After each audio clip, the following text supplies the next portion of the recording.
ایک گمشدہ تہذیب کی آخری رات، ہم جنس پرستی کا آغاز۔ ایک پر رونق شام تھی، سرسبز و شاداب بگیچے، چمکتے ہوئے محل اور دولت کی فراوانی۔ سدوم اور عمورہ کی بستیوں میں زندگی اپنے پورے عروج پر تھی۔ وہاں کے لوگ اپنے وقت کے امیر ترین تاجر تھے، جن کے پاس مادی آسائشوں کی کوئی کمی نہ تھی، لیکن اس ظاہری چمک دمک کے نیچے ایک ایسا اخلاقی سڑاند چھپا تھا جس نے پوری انسانیت کا سر شرم سے جھکا دیا۔ یہ وہ بدبخت لوگ تھے جنہوں نے انسانی تاریخ میں پہلی بار ہم جنس پرستی اور بدفعلی جیسے گھنونے اور غیر فطری گناہ کی بنیاد رکھی۔ انہوں نے اللہ سبحانہ و تعالیٰ کی بنائی ہوئی فطرت کو بدل ڈالا، اپنی پاکیزہ بیویوں کو چھوڑ کر مردوں کے ساتھ اعلانیہ جنسی تسکین حاصل کرنے لگے اور حیا و پاکیزگی کا مذاق اڑانے لگے۔ حضرت لوط علیہ السلام انہیں پکارتے اور خبردار کرتے، مگر وہ کہے لگاتے اور عذاب کا مطالبہ کرتے، اور پھر وہ آخری رات آن پہنچی۔ بستی عیاشی میں دھت تھی کہ اچانک فضا میں ایک ایسی ہولناک چیخ گونجی جس نے انسانوں کے دلوں کو پھاڑ کر رکھ دیا۔ زمین کو الٹ دیا گیا اور پکی ہوئی مٹی کے پتھر برسائے گئے۔ اس مہیب عذاب کے نتیجے میں زندگی کا ہر نشان مٹ گیا اور وہاں صرف ایک بے جان پانی کا تالاب رہ گیا، جسے آج دنیا بحر مردار کہتی ہے۔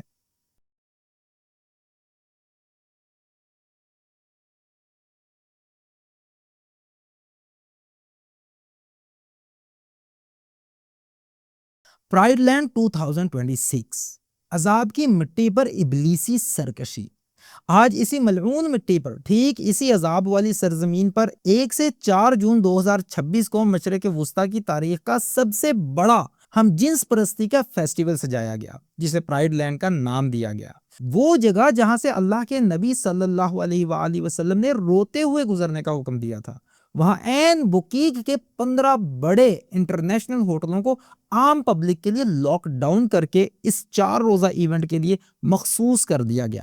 اس فیسٹیول کو اسرائیل کی وزارت سیاحت اور وزارت خارجہ کی براہ راست سرکاری فنڈنگ اور پشت پناہی حاصل تھی، حتیٰ کہ اسرائیلی دفاعی فوج IDF اسے اعلیٰ ترین فوجی سیکیورٹی فراہم کر رہی تھی۔ شیطنت اور تکبر کی انتہا دیکھیے کہ اس میلے کے منتظمین نے عرش بری کو للکارتے ہوئے نعرہ بلند کیا، زمین کے پست ترین مقام سے پرائڈ کا ابھار۔ یہ لفظ ابھار در حقیقت اللہ کے اس عذاب کا کھلا مذاق اور توہین تھی جس نے اس گنہگار قوم کو زمین کے اندر دھنسا دیا۔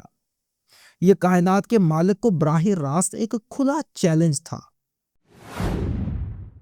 اگر آپ سمجھتے ہیں کہ یہ میلہ محض کچھ لوگوں کی ذاتی تفریح تھی تو آپ بہت بڑی بھول میں ہیں۔ سیاسی اصطلاح میں اس چالاک پالیسی کو پنک واشنگ کہا جاتا ہے۔ یہ وہ جیو پولیٹیکل ہتھیار ہے جس کے ذریعے غاصب اسرائیلی ریاست ایک طرف مسلمانوں پر بم برسا کر ان کا خون بہاتی ہے اور دوسری طرف دنیا کے سامنے خود کو روشن خیال اور انسانی حقوق کا محافظ دکھانے کے لیے یہ جشن سجا کر اپنے جنگی جرائم پر پردہ ڈالتی نظر آتی ہے۔ یہ بالکل وہی قدیم شیطانی طریقہ کار ہے جسے تاریخ بلم بن باورا کا مکر کہتی ہے۔ یاد کیجئے، جب بنی اسرائیل کا لشکر اسی بحر مردار کے قریب خیمہ زن تھا تو ایک گمراہ عالم بلم بن باورا نے دشمن بادشاہوں کو مشورہ دیا تھا کہ ان سے لڑو مت، بلکہ ان کا اخلاق تباہ کر دو۔ اپنے شہر کی سب سے خوبصورت عورتوں کو ان کے خیموں میں بھیج دو۔ اگر چند مردوں نے بھی گناہ کر لیا تو خدا کی مدد روٹھ جائے گی اور عذاب انہیں خود ہی مٹا دے گا۔ اور پھر تاریخ نے دیکھا کہ جیسے ہی ان کے قدم حیا کی حدود کو پار کر گئے، ایک ہی دن میں 24,000 نوجوان طاعون سے ہلاک ہو گئے۔ آج دجالی طاقتیں اسی پرانی حکمت عملی کے تحت ہماری حیا پر حملہ کر رہی ہیں۔ عالمی ادارے جیسے IMF، ورلڈ بینک اور یورپی یونین امداد اور قرضوں کی آڑ میں ترقی پذیر مسلم ممالک پر شیطانی شرائط مسلط کرتے ہیں۔ GSP اسٹیٹس اور معاہدہ ساموا جیسے بین الاقوامی معاہدوں کے ذریعے پاکستان پر دباؤ ڈالا جاتا ہے کہ اگر معاشی بقا چاہیے تو ملک میں مغربی آزادی، مرد اور عورت کے قدرتی نظام کی تباہی اور بین الاقوامی LGBTQ ایجنڈے کو قانونی تحفظ دو۔ اسی معاشی بلیک میلنگ کا نتیجہ تھا کہ 2018 میں خاموشی سے ٹرانسجینڈر پروٹیکشن ایکٹ پاس کروایا گیا، جس نے ہم جنس پرستی کے لیے ایک قانونی چور دروازہ کھول دیا۔ اس قانون کے نفاذ کے بعد نادرہ کے سرکاری ریکارڈ میں جو ہولناک حقائق سامنے آئے، ذرا دل تھام کر سنیے گا۔ 16,530 سے زائد پیدائشی مردوں نے خود کو عورت رجسٹر کروایا اور تقریباً 12,154 پیدائشی خواتین نے خود کو مرد درج کروا دیا۔ مجموعی طور پر تقریباً 30,000 افراد کا یہ ڈیٹا ظاہر کرتا ہے کہ یہ قانون پاکستان میں مغربی ایجنڈے کو پھیلانے کے لیے بنایا گیا تھا۔ یہی وجہ ہے کہ یہ زہر اب ہم سے دور نہیں رہا، بلکہ قانون کی دیواروں کو پھلانگ کر انٹرنیٹ، سوشل میڈیا اور اسمارٹ فونز کے ذریعے سیدھا ہمارے بیڈ رومز تک پہنچ چکا ہے۔ شیطان کا وہ بلمی مکر آج ڈیجیٹل الگوریدم کا روپ دھار کر کارٹونز، نیٹ فلکس سیریز اور موبائل گیمز کے ذریعے ہماری نئی نسل کو ذہنی غلام بنا رہا ہے۔ اب سوچنے کی بات یہ ہے کہ ہماری ذمہ داری کیا ہے؟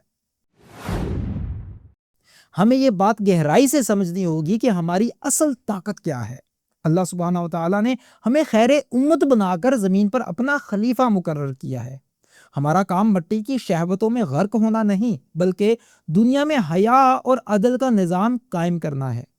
ہماری اصل طاقت لا الہ الا اللہ کی روح ہے۔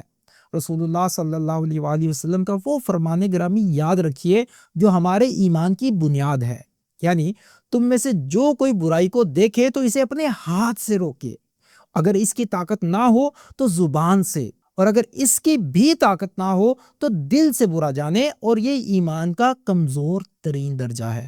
میرے عزیز دوستو، اٹھو کہ یہ آواز کوئی عام ویڈیو نہیں، بلکہ قوم لوط کے مدفن پر سجنے والے اس جدید دجالی فیسٹیول کے خلاف آپ کے ضمیر پر ایک فکری دستک ہے۔ خدا را اسے محض دیکھ کر سکرول نہ کریں۔ یہ بحر مردار کے کنارے پر برپا ہونے والا شیطانی رقص اب خاموشی سے ڈیجیٹل الگوریدم کے ذریعے ہمارے اپنے گھروں میں داخل ہو رہا ہے۔